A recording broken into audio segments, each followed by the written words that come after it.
Hello everyone, welcome to the biggest ideas in the universe. I'm your host Sean Carroll. This is the Q&A video for idea number 14, which was symmetry. And we have an interesting grab bag of different questions that I'm going to try to get to this week, so let's dive in.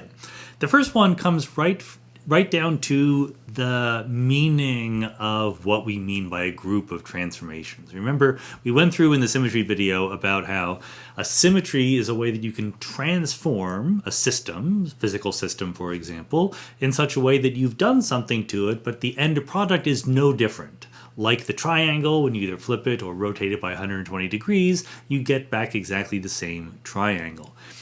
This is kind of an abstract notion when you think about it. You're talking about the meaning of a transformation or a group of transformations. Group both in the figurative sense, the casual sense of a set of things, but also the mathematical notion of what you mean by group theory and what a group means in that context. So let's in particular go right down to the integers. This is where the question came up. The question was, why is group multiplication for the integers, group multiplication, actually addition? I mean, it's a good question, right? So the point here is that in group theory in general, when we have two elements of the group and we combine them together, we call that multiplication. Or I suppose you could ask this the other way around. Why is what is obviously the operation of addition known as group multiplication in this context? So the point here is that we are thinking of the integers in two separate ways, and that's why it gets confusing. And this is very, very common in math. This is one of the reasons why both in math and in physics or science more broadly, it can be hard to learn things because the experts know what they're talking about and they can use the same words in two different ways. And if you're not yet an expert, you might get confused about that. So the thing about the group idea, the idea of a group of transformations, is that we can combine them. We can transform the triangle one way, and then we can transform it another way, and we can then forget about the fact that it was a triangle. We can just think about the set of transformations, and we can say no matter what you act on it by this transformation and then that transformation, it's equivalent to some third other transformation. Remember, one of the features of a group was when you combine two transformations together, you get a third transformation that is also in the group. So we can forget about what we're acting on and just think abstractly about the set of different kinds of transformations. And that is a leap of abstraction that can sometimes be hard to get onto. So let's make this brutally explicit by distinguishing between the integers as a set of things and the integers as a group. Okay, these are two different things. So let's say the set of numbers, the set of integer numbers. That's what we're usually familiar with. Okay, and let's call this n sub z. The numbers that are actually the integers, okay? I'm making this notation up. This is not a notation you're going to find anywhere else. But this really means the numbers. So this is the set of n such that n is an element of ... minus 2, minus 1, 0, plus 1, plus 2, ... okay? The integers.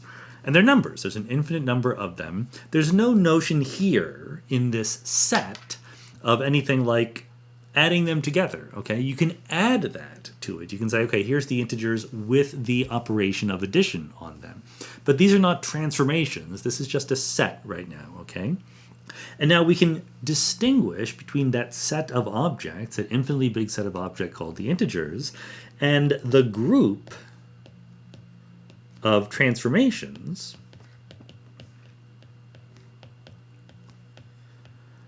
which you might call, what do you want to call it? Adding the integer k, let's call it, okay? So that group we might write as g sub z. Okay, this is now a set of transformations. This is not a set of numbers. So like the numbers are 2 means I have 2 bananas, and I can add 1 more banana to that, etc. This is a set of transformations, not of numbers. So this is, let's call it alpha sub n is the act of adding n to a number, and so is the transformation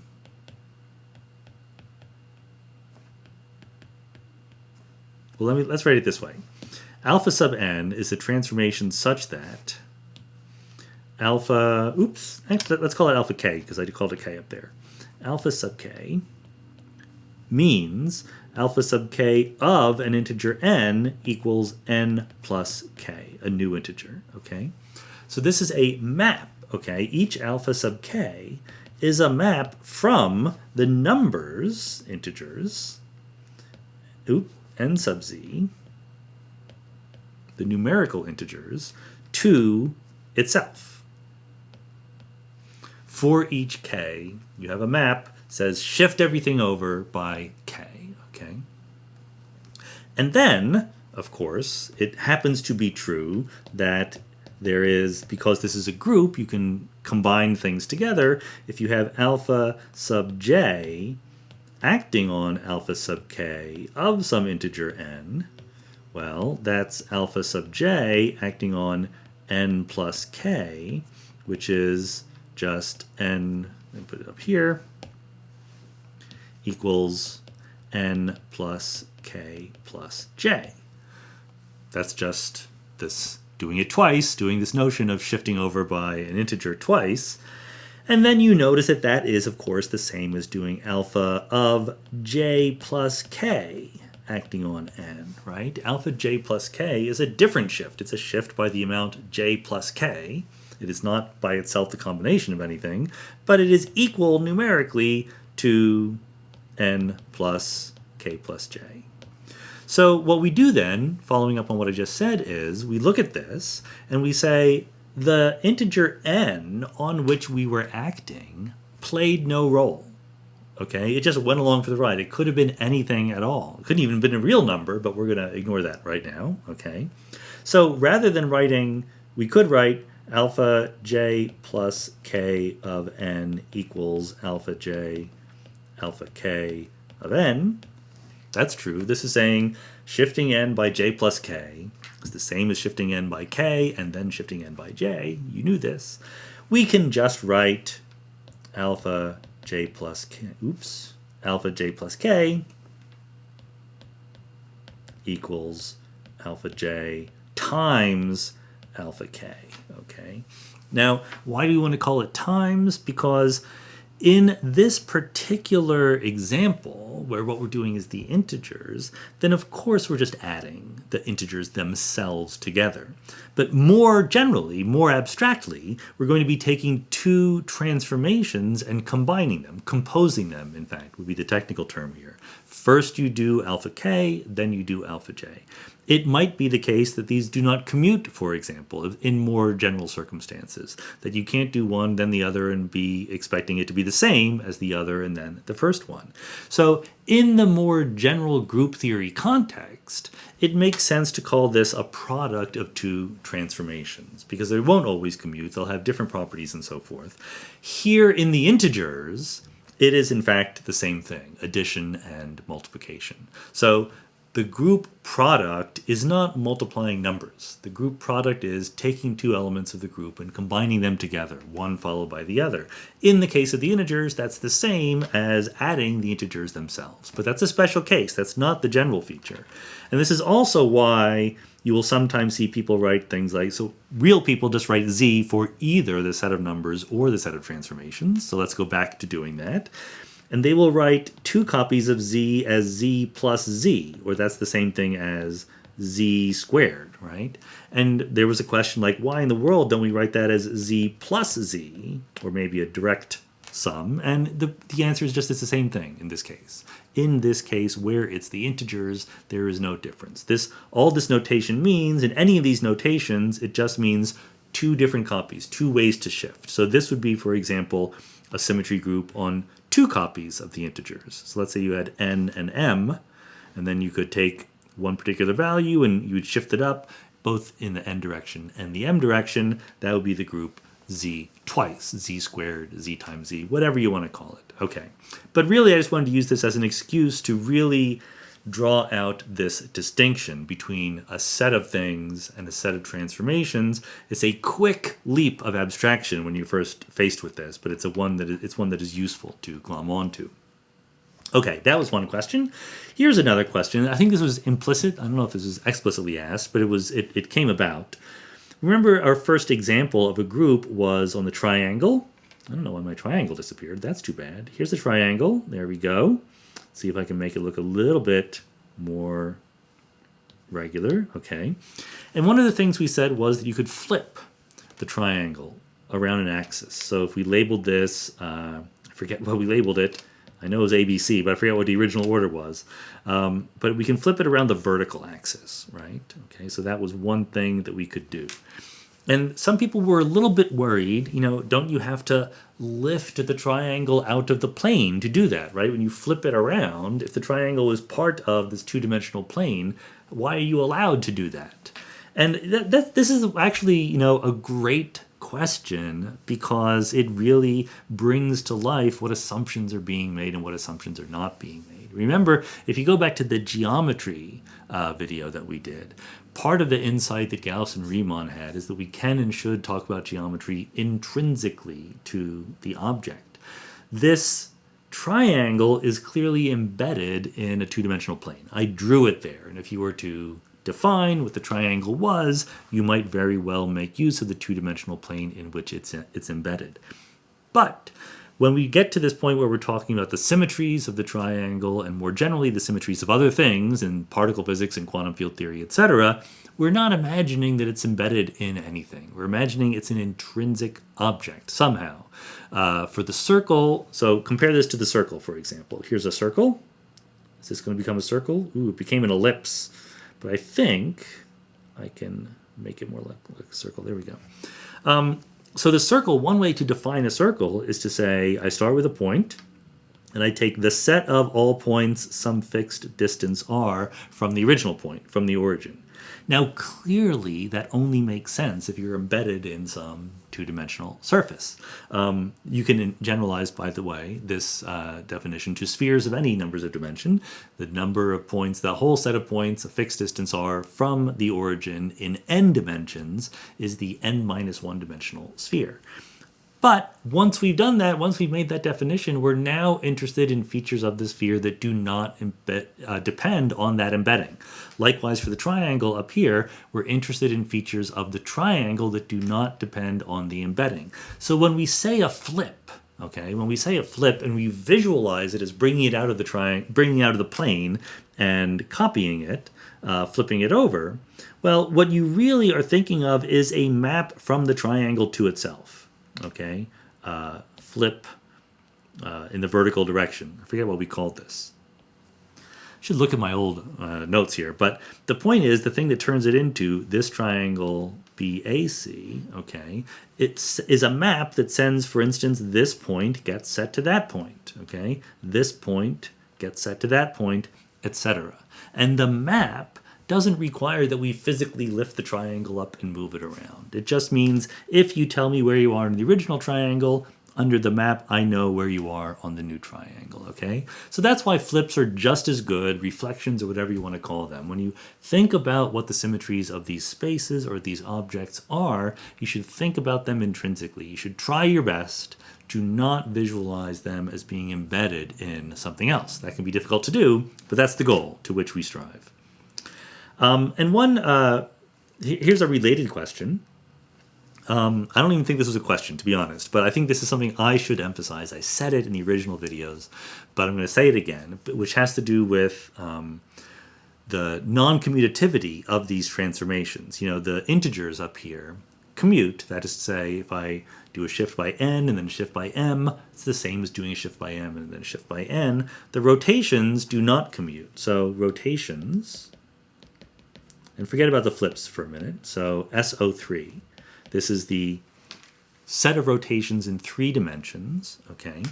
There's a couple of questions about this. One was, why is it 3-dimensional, which is a good question. In fact, let's get to that question first. Why is this a 3-dimensional group?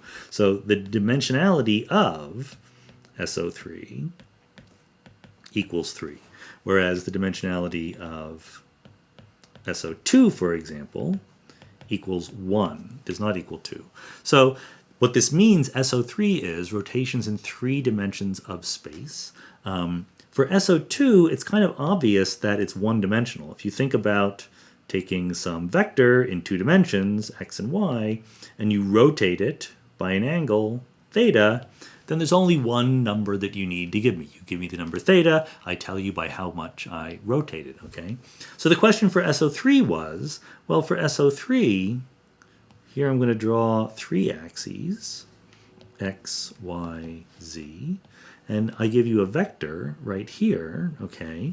And if I want to change that vector to something else, well, what I will do is I will tell you, if I drop this down so I can give you coordinates for this vector, this is phi, and this vertical vector is theta, I can just change both phi and theta. So if I map it to some other vector over here, okay, and this is supposed to be a rotation, that doesn't look like a real rotation. I need a better looking rotation here. I'll rotate it this way, okay? So if I can rotate this, I could just rotate by a certain amount of phi and then again by a certain amount of theta, and I'm done, right? It looks like it only requires 2 dimensions to specify a rotation in two numbers, okay? Theta and phi, or delta theta and delta phi, to specify a rotation. So the answer to that is that, in fact, when I do SO3 rotations, reminder, SO3, I'm not just rotating one vector. I'm rotating the whole 3-dimensional coordinate system, okay? So if I want to, let's make a different color. If I want to rotate this somehow, I might send it to something that looks like this. So if this is x prime, y prime, and z prime, and this was x, y, and z. And so if you go through, and I'll show you an example, but you're going to have to give me 3 different numbers to specify how all 3 of these change. And that's kind of clear from here, because if I rotate this vector to over here, okay, well, I can also rotate around that vector in any way I want, while keeping the first vector that I changed fixed. So there's 2 numbers that I need to change one vector in 3-dimensional space to another vector, but then I have a whole 1 more degree of freedom. That says I can rotate around that vector that is not specified by those 2 numbers. So clearly I'm going to need 3 parameters. And in this case, there are different ways to specify what those 3 numbers are, but you can sort of see from the picture that you're going to need 3 different directions to move in. If you like, you can think about it as a rotation around x, rotation around y, a rotation around z. And that also helps explain why, in this case, SO3 is non-commutative, okay? In the reason why it makes a difference, the order in which you do operations. So I thought it would be fun or useful to actually show that a little bit more explicitly. So if you have x, y, z, because there's also a little bit of clarity is helpful in what you mean by rotation around x, rotation around y, rotation around z. So let's start with our axes here. And remember, what we're doing is we are rotating all 3 axes at once. And we're going to start by, let's say, rotating around z. So let's call this RZ. And I'm going to do simplify my life. I'm going to rotate by 90 degrees in each case, okay? And one of the points I want to make is we still have XYZ. When we do our rotations, we need to be able to specify with respect to what, right? So what I'm imagining is X, Y, and Z are fixed as our original coordinates, but we're creating new coordinates. We're transforming X, Y, Z into some other set of 3 vectors, defining different coordinate axes. So we'll make those a different color. So sorry, X, Y, Z is still X, Y, Z, but now we're going to rotate 90 degrees around z. So this direction is going to be x prime, this direction is y prime, and z remains unchanged, z prime, okay? So you see what happened there. You see how x moved into where y was, y moved into minus x, and so on. And then let's do a rotation around x. And this is why it's useful to actually work out the example, because once you've done that first rotation, you might be thinking, wait a minute, When I rotate around x, do I rotate around the original x or do I rotate around x prime? And the answer is, the simplest way, the way that most people do it, is you rotate around the original x, okay? So Rx, Ry, Rz, rotations around the three different axes are all with respect to the originals. So now we're going to take our yellow one and we're going to rotate that. And we're going to rotate it around the original x 90 degrees. So x prime goes up to go where z prime was. So this is now x prime. Y prime doesn't change because we're rotating, it's along the direction of x, and that's what we're rotating along. And z prime goes to be minus y. So hopefully you can all see at home how this is happening by rotating around the original x 90 degrees. By the way, the right-hand rule comes in. So if you want to say, well, what is 90 degrees versus minus 90 degrees? You put your thumb along the direction of the positive original axis. So I'm putting my thumb along the direction of plus x. And that's how I know to rotate from original y to original z. That's what it means. So this is what I get when I do first Rz and then Rx. What would happen if I did first Rx and then Rz? Let's verify to ourselves that we would get a different answer. So this is XYZ originally. Now we're going to do Rx. So still have our originals, X, Y, Z. We're going to make this yellow. And 90 degrees around X means that X stays the same. Y is now going up here where Z was. This is Y prime. And Z goes down here. So this is Z prime. And now I'm going to do a rotation around Z, comparing to my originals, X, Y, Z. And I'm going to get, what am I going to get? I am doing this in real time. This is not practiced. So RZ moves around this direction. So X prime is going to slide over to where Y is. Z prime is going to slide over to where X is, and Y prime is not going to move. Let's see, what are the chances I did that correctly? I think I did that correctly, yeah, look at that. So what you notice is when you compare these two together, these are not the same, right? I did not end up in the same place by doing first a rotation by Z and then a rotation by X, followed by a rotation by X and then rotation by Z. You get different answers. So this is why, this is just a nice illustration that I think would be useful to make a little bit more concrete and explicit about how rotation groups can be non-abelian, can fail to commute in some sense. Okay, then we had a question, and this was asked by a couple people in a couple different ways. I'm not exactly sure what the question is, so I'm going to talk about the idea of complex dimensions. And I think that part of it comes down to the fact that there's always this confusion just about the word dimensions, right? We think there's two traditional ways to think about dimensions, the word dimension, and both of them are not quite applicable here. One is like the completely weird science fiction-y way, like you travel to another dimension, okay? That is not what we're ever talking about in any of these lectures. A dimension is always a direction you can move in some abstract space. So the other common notion of dimension is the real dimensions of space, right? 1, 2, 3, up, down, left, right, forward, backward. These are not that either. When we talk about the dimensionality of Hilbert space or the dimensionality of a symmetry group, what we're talking about is how many numbers do you need to specify that symmetry group or that space? What are the number of real valued free parameters that you need to specify exactly where you are in this space? And I said real values, but this is the point. In some cases, it is more useful to think about complex valued dimensions, okay? So what in the world does that mean?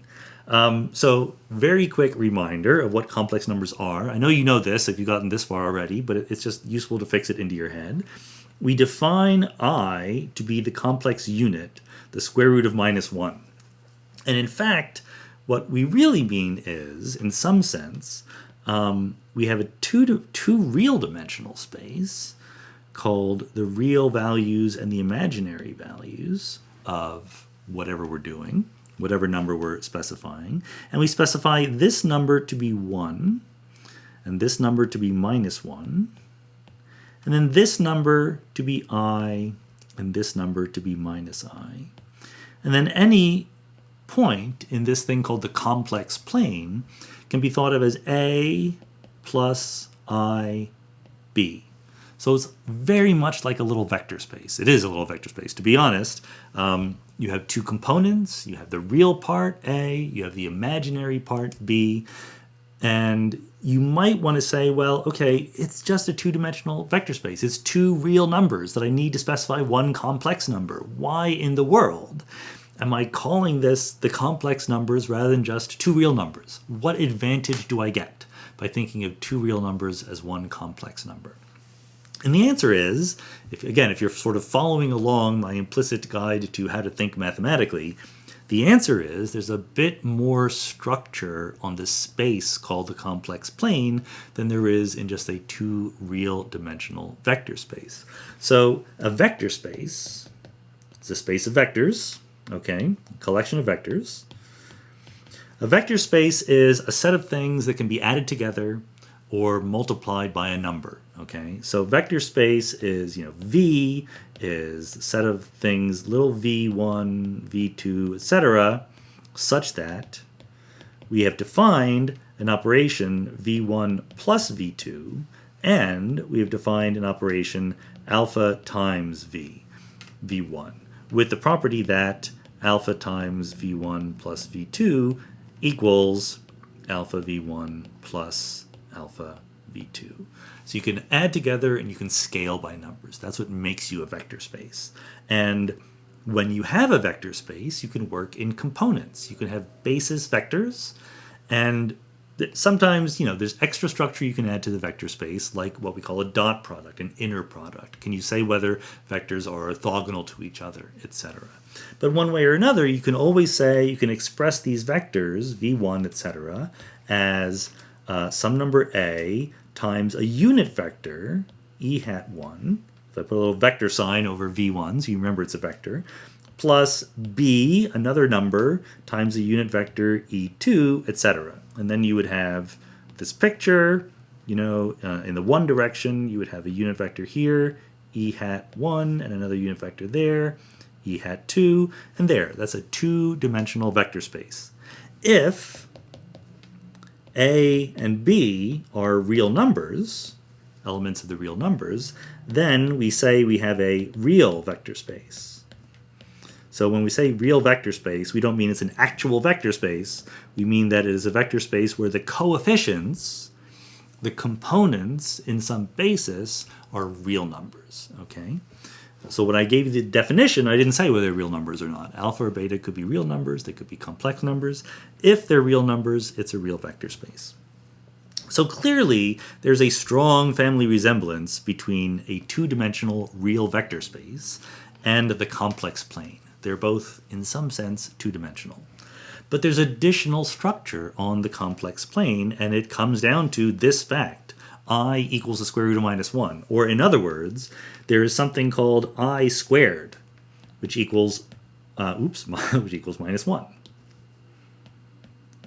So this equation, this relationship, is something that doesn't exist down here in just two-dimensional vector space land. There's no relationship between E2 and E1 other than they are orthogonal vectors. In fact, they don't even need to be orthogonal. You can have vector spaces without an inner product, without E1 dot E2 even being defined. As long as they are linearly independent, you can still make this vector space.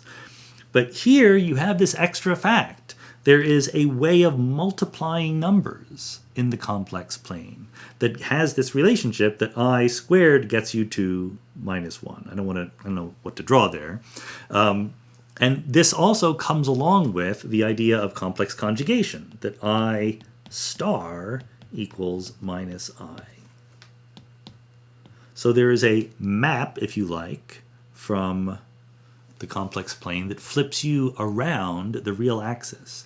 Complex conjugation takes you from A plus IB down to A minus IB, right? That equals A plus IB star.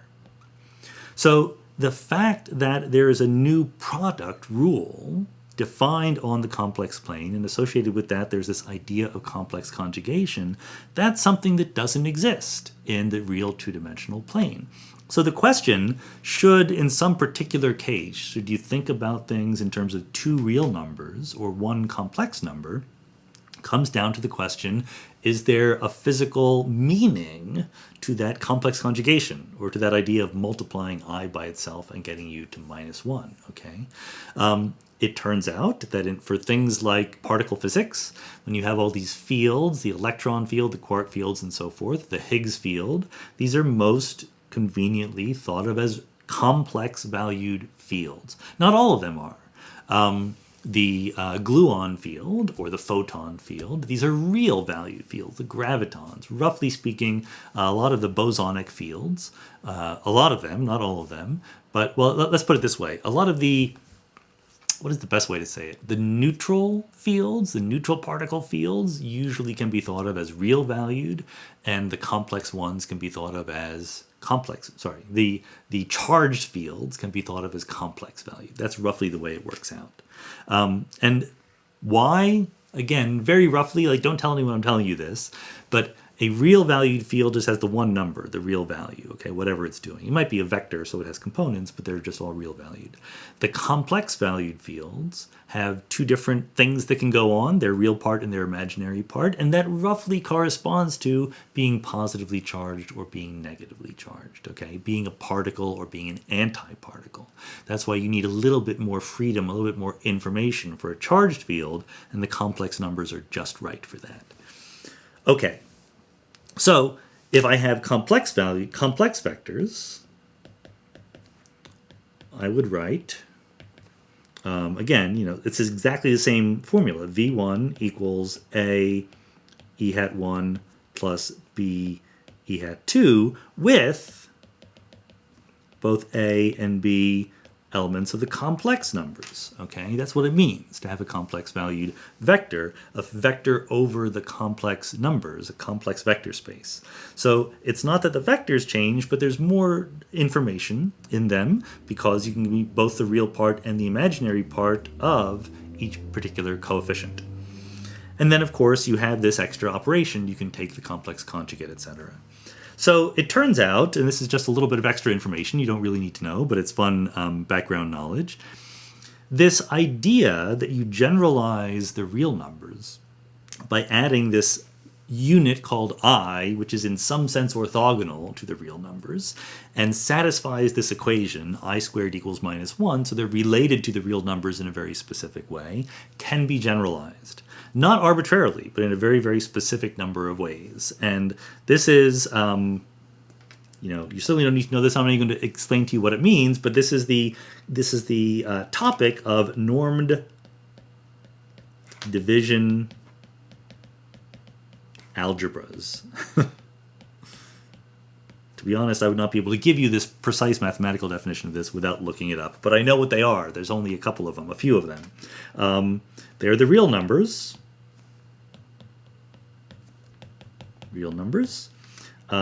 So A is a real number. Let's just say that A is a real number, okay? C, complex numbers, are things of the form A plus IB with I squared equals -1. Okay, so in the complex numbers, there's the real direction and the imaginary direction. So a single complex number is like two real numbers. Then there are also, many of you will have heard of this, the Quaternions. I think this is the symbol for the Quaternions. And for reasons why, which we're not going to get into, you might think, well, you have A plus IB, so you add another dimension. Maybe you should add 2 more dimensions rather than just 1. And the answer is no, you have to go all the way up to 4. So you have 3 different dimensions. A plus I, B plus J, C plus K, D, where A, B, C, and D are real, and I, J, and K are these different kinds of directions you can move in the quaternionic space. So one quaternion is 4 real numbers worth of information. And just like I squared equals -1, likewise, I squared equals -1, and that also equals J squared, and that also equals K squared, and that equals I times J times K, okay? So these this set of rules, this is a product table, right? A multiplication table for I, j, and k. And you know that I squared equals -1, k squared equals -1, I times j times k equals -1. So you might want to say, well, like, what is I times j, right? I would like to figure that out. Do I need to give you more information? Well, the answer is no. You know that I, j, k equals -1.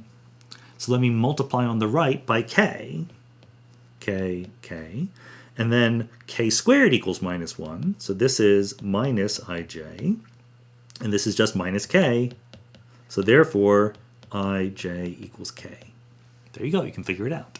So anyway, these rules give you the quaternions, and they are a generalization of the complex numbers. So the point being, you can have not only real valued vector spaces, complex valued vector spaces, you can have quaternionic valued vector spaces.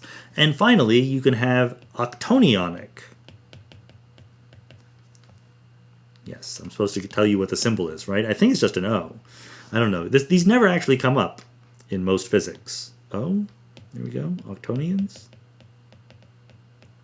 And there you have, you start running out of letters, right? So instead of writing I, J, K, you write down 1, which is still the number 1, and then you write down E1, E2, up to E7. So there's, oops, hope that looks like a 7. So there are 8 different directions you can go in, 8 different real valued numbers equal 1 octonion. And then there's a rule for, what is E1 squared, etc. There's a whole multiplication table, so you can multiply any of the e's by each other and get what the answer is. The question you should be asking is, how do I know what kind of vector space I have, or what I should have? What is the mathematical structure I should be using when I'm doing my physics problem? And the answer is, it depends on what the physics problem is. So, the fact that Schrodinger's equation applies to wave functions that are complex, right? The wave function is a quintessential element of a complex vector space, Hilbert space. How do you know? Well, it turns out that's what you need to describe the physical phenomena. So there are people who, very sensibly say, look, there are these elegant mathematical structures, quaternions, octonions, and so forth. I mean, not and so forth. These are the only normed division algebras. There you go. I think that's the right answer. You could have other kinds of mathematical structures that do generalize even these folks. And then the question you ask is, well, what is the physical situation you're trying to describe? There are physics-based reasons why the Higgs boson is a complex valued field and the photon is a real valued field.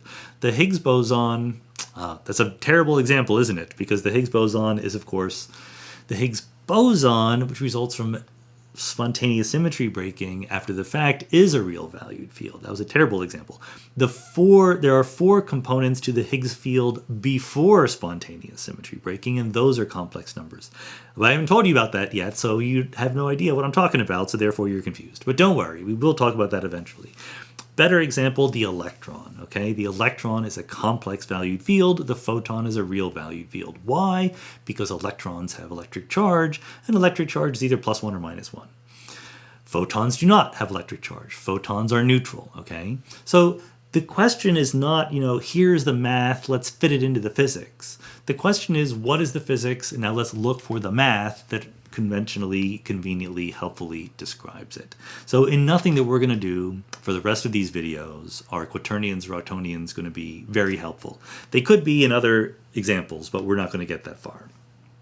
I mean, I guess I never said this out loud, but the philosophy of these videos, the biggest ideas in the universe, is not to really be very speculative. I'm not talking about my favorite ideas in the world. I'm trying to talk about the ideas that have established themselves as really, really important. So the videos aren't here to speculate about crazy ideas that I'm fond of, many of which I have, nor are they to sort of chase the most recent news or the most recent wrinkle about, particles being discovered and stuff like that. I'm really trying to talk in these videos about the ideas that we know are very, very helpful trying to explain the universe. So SU3 cross SU2 cross U1 is very, very helpful in trying to explain the universe. Octonions, who knows? Maybe they are, maybe they're not, but that they do not qualify yet as one of the biggest ideas in the universe by our standards here. Okay. Let me talk about one more thing, one final thing, which actually goes right into the fumble I just made talking about the Higgs boson, which is the idea of spontaneous symmetry breaking. Now, we'll talk about this a little bit better later on. Actually, will we talk about this? I don't even know. We haven't talked about it yet. But we mentioned it in the last Q&A video because we talked about topological defects. Remember, imagine that you have two scalar fields, phi1 and phi2, with a potential V of phi1 and phi2 equaling minus mu squared phi1 squared plus phi2 squared plus lambda phi1 to the fourth plus phi2 to the fourth. I think that works. But anyway, what I want is to have a so-called Mexican hat potential, phi1, phi2, and then V of phi looks something like this. I'm drawing it here so that the minimum is not at 0, but that's okay. It doesn't really matter. I can just add a constant to it, plus a constant, okay? And then what you notice for a potential like this, where there is a phi squared piece that is a negative coefficient, and phi to the fourth piece that is a positive coefficient, the minimum of the potential is on top of a hill. Sorry. The center of the potential is at the top of a hill, but the minimum of the potential is down at the brim of the hat. So there's not a unique single point that is the brim, that is the minimum of the potential. There's a whole vacuum manifold, and that's what we called this, the vacuum manifold, the space of possible states of lowest energy. And what I said was, the reason why I mentioned this in the last Q&A video, because the last Q&A was about geometry and topology, and I said, look, the vacuum manifold in this case is a circle, S1, right? And it has the property that pi1 of S1 equals Z, and pi1 is the fundamental group. It's the way that we can map circles into the vacuum manifold. And the fact that we can map circles in a topologically non-trivial way into the vacuum manifold gives rise physically to cosmic strings. Because if you think here's space, here's 2D space, and let's imagine that in this region of space, actually let me draw it this way. Let me draw a little bit better here. Be a little bit more careful. Here's space. And here's the vacuum manifold of my scalar field theory. The space of all field configurations, phi1 and phi2, which minimize the energy. And the reason why there are cosmic strings is field space here, right? Here is secretly, I'm not going to draw the potential, but this is phi1 and phi2, and the vacuum manifold has the property, if this is the value v, little v, don't ask me why it's usually called little v, phi1 and phi2 combine, phi1 squared plus phi2 squared equals v, that's the vacuum manifold. The set of all possible values of phi1 and phi2, so they sit on that circle down there. Now what we want to do is say, like, let's imagine I have a region of space which is actually this circle, okay, not the interior of the circle. Let me draw a circle in space. And imagine that at every value of that circle, the fields, phi1 and phi2, are in their vacuum manifold, okay? So I have a point, a base point, and I map it to the vacuum manifold. And if the whole circle gets mapped to just one point in the vacuum manifold, then everything is fine. Everything is just topologically trivial, nothing interesting going on. But it can be that this vacuum manifold, that this region of space gets mapped with a winding number. It wraps topologically non-trivially around the vacuum manifold. And what that means is that somewhere inside here, you're going to have to climb out of the vacuum manifold. That's the usefulness of topology in spontaneous symmetry breaking. It can be the case that if your vacuum manifold is non-trivial, there are configurations in space which imply that you can't be in the vacuum manifold everywhere. You cannot smoothly continue the field values while remaining in the vacuum manifold because they cannot be unwound. There you go. And therefore, you say that here there is some energy right there, and this is just 2 dimensions of space, so I can just do it. I can extend in the 3rd dimension.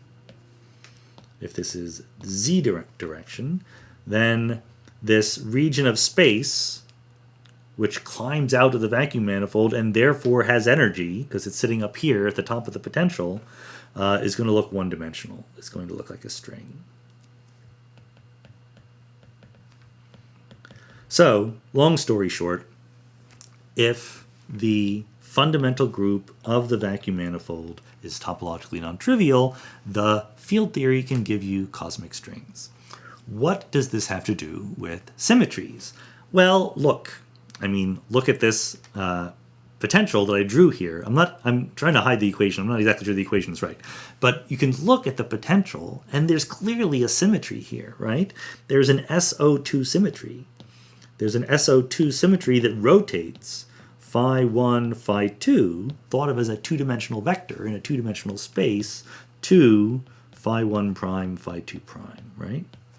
So if you think of it this way, you've been drawing it like this, phi1, phi2, and I can do a little rotation to make this phi1 prime, phi2 prime. Okay? I can rotate it by a little bit. And just as clearly, so this is a symmetry of the theory. This is not just there's nothing to do with spontaneous symmetry breaking yet. This is what the symmetry is of this theory. If I have phi1 and phi2, it doesn't matter what direction I call phi1 and what direction I call phi2. They're both there, okay? And I can rotate them. The physics is remaining unchanged. So we know that SO2 itself is a one-dimensional group. So SO2, it turns out, well, let me say more generally, groups have topologies. That's, I guess, what should be the punchline of this. What is the topology of this group? Well, in this case, what do I mean by having a topology? I mean that for all the topological invariants we talked about, like the homotopy groups, like pi1, etc., the dimensionality, there's an answer for this group, what that is. So I of course can talk about pi1 of the circle. How can I wrap one circle around another one? And we've talked about, wrapping circles around punctured planes or spheres or things like that. I can do the same thing with a group. So I can talk about pi1 of SO2, and it equals maps from the circle into SO2.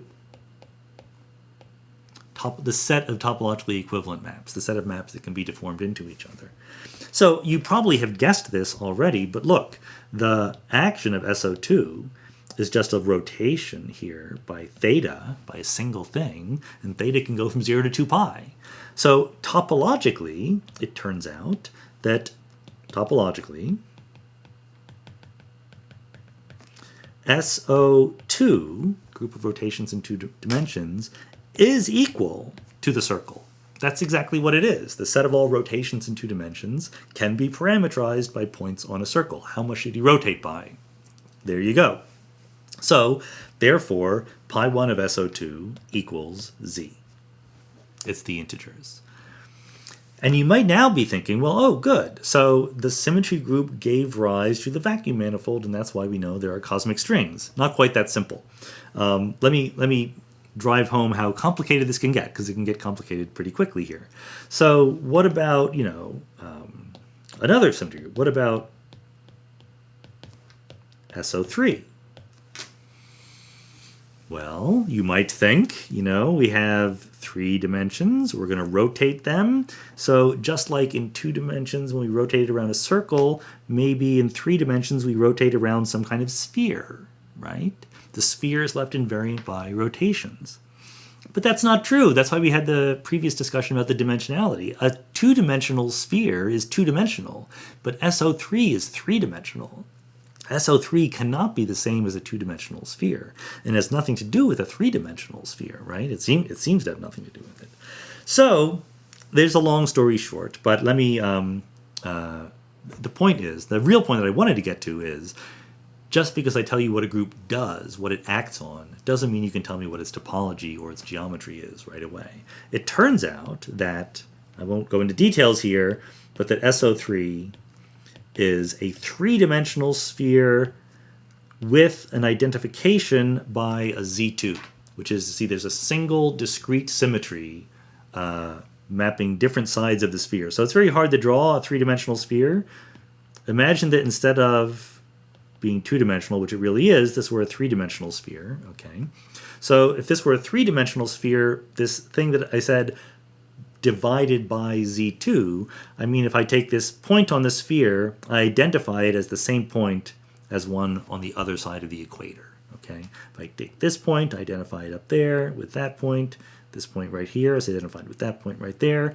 So it's really just the top half of the sphere in some sense. So this is all just a lesson trying to tell you, well, you know, if you're watching this far in, then you're here for some of the fun things that I'm not going to explain in complete detail. The point is that the topology of groups is very intricate and it becomes very complicated. And the punchline of all this is topological defects. When do we get a topological defect? Like, topological defect is a cosmic string, a domain wall, a magnetic monopole, etc. It is a configuration of the field which we know has to contain energy in some kind of dimensional configuration simply because of the topology of the vacuum manifold. That's what makes it a topological defect. Topological defects happen when the vacuum manifold has non-trivial topology. How do we know what the vacuum manifold is? Here, the symmetry group SO2 was a circle, and the vacuum manifold was a circle. That is what will happen if you break the symmetry entirely. But sometimes you break the symmetry part way and not the entire way, right? And then you have to think harder. So the answer is topological defects. You have a symmetry group, and again, I know perfectly well I'm not giving you enough information here to completely absorb what's being said, but maybe it is a little hint or inspiration to go further. So imagine I have some theory with a symmetry group G, and I break it spontaneously. And what that means is, spontaneously to a subgroup H, subgroup of G. So a smaller group embedded in the bigger group. What does that mean? That means I have some physical configuration which is rotated by the symmetry group, but is not left invariant by it. So for example, very, very simple example. Let's imagine we have SO3, okay? So we have XYZ. This is real three-dimensional space, but let's imagine it's just more abstract than that. It could be real to three-dimensional space, but let's imagine it's some space of fields or something like that. And let's imagine that, just like over here, the field would take a non-zero value. It would point in some direction, right? So here, this field, if it were living right there, the field is not invariant. The field value living in the vacuum manifold changes when you do a symmetry transformation, right? The set of all field values doesn't change. It maps into itself. But the specific field value that we have in that particular location of space does change under the field configuration. That's when you get spontaneous symmetry breaking. So let's imagine you have a theory that is invariant under all SO3 three-dimensional rotations. Okay, but let's imagine there's some object in the theory, whether it is a vector field or some other set of fields, which takes a value pointing along the z direction. So in other words, in empty space, okay, let's imagine there's a vector field that picks out a direction everywhere in space.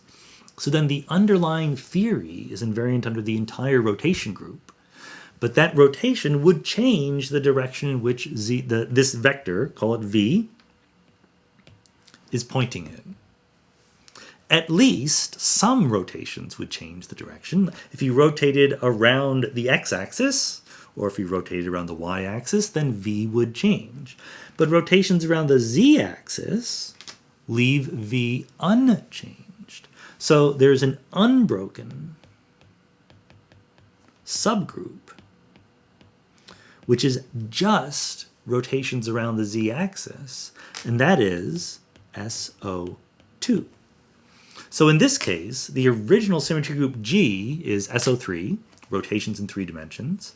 The unbroken group is SO2, is the rotations that leave V invariant. And then, there's a long way to go, much longer than I expected, long way to go to get to the punchline, which is that the vacuum manifold is the group that you start with divided by the symmetry group that is unbroken, the unbroken group, okay? This is called a quotient space. And what this means is I take the full set of transformations in the original group, but then I ask, can they be related to each other by a transformation in the unbroken subgroup? And if they can, I count them as one element of this vacuum manifold, this quotient space, called a quotient space for obvious reasons. And it's very much like this example we gave here. If you have a 3-sphere and you identify opposite points, that's quotienting out by Z2. Here, you would have SO3 mod SO2. That would be the vacuum manifold for this theory, okay? And in fact, you can actually do the math. There's some computations involved. There's some more math for you to learn. It turns out that topologically, this space, SO3 mod SO2, well, what's the simplest thing it could be? How lucky could we get, right? If SO3 is a 3-dimensional group, it has this weird topology we set up here. It's S3, but okay, it's still 3-dimensional, right? SO2 is 1-dimensional group, right? And it turns out that you can sort of check that this makes sense, but the dimensionality of a quotient group, G divided by H, is the dimensionality of G minus the dimensionality of H. Because this is saying, how many directions are there to go in G? How many directions are there to go in H? How many are left over?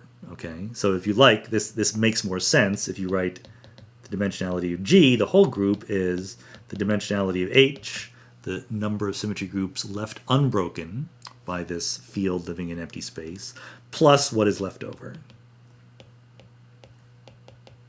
So, SO3 is 3-dimensional, SO2 is 1-dimensional.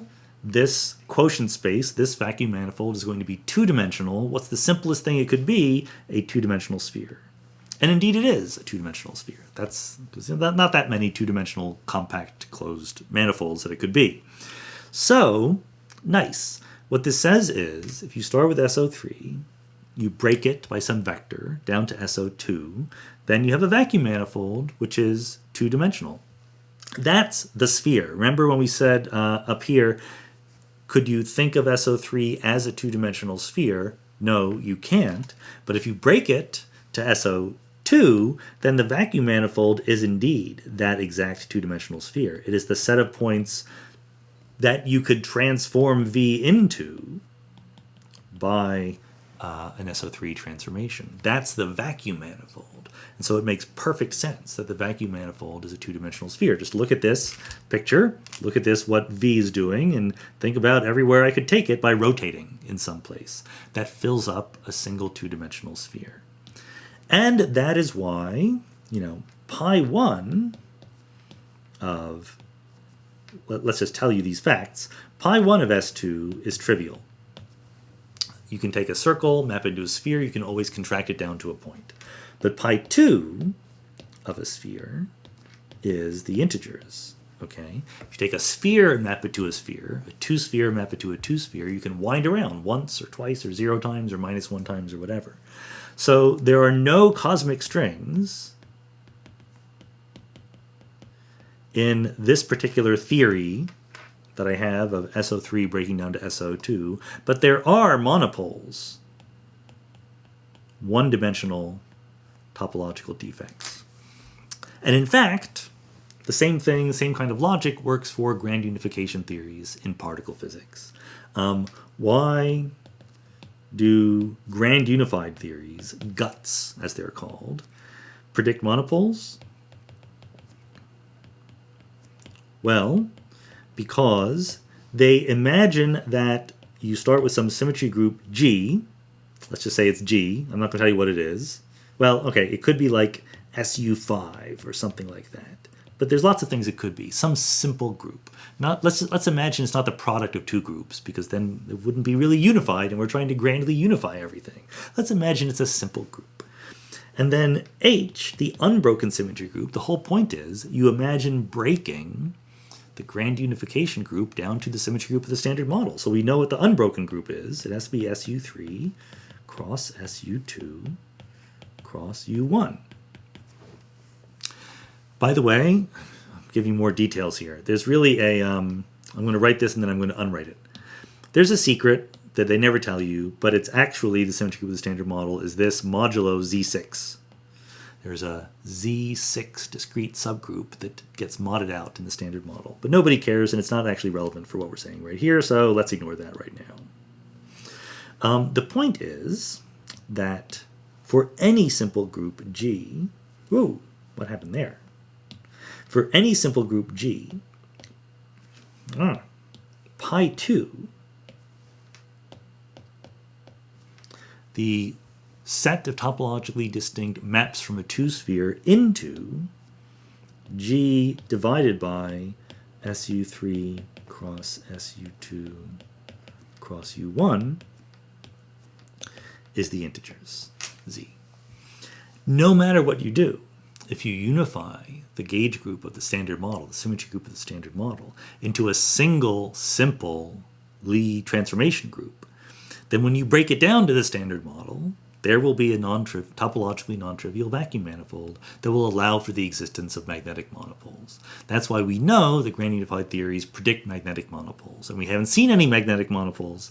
So either grand unification is wrong, or there's some mechanism that gets rid of them, like the inflationary universe scenario or something like that. Again, I have not given you nearly enough information to understand what I've been saying for the last few minutes, but I want to give you a hint because it's the Q&A video, right?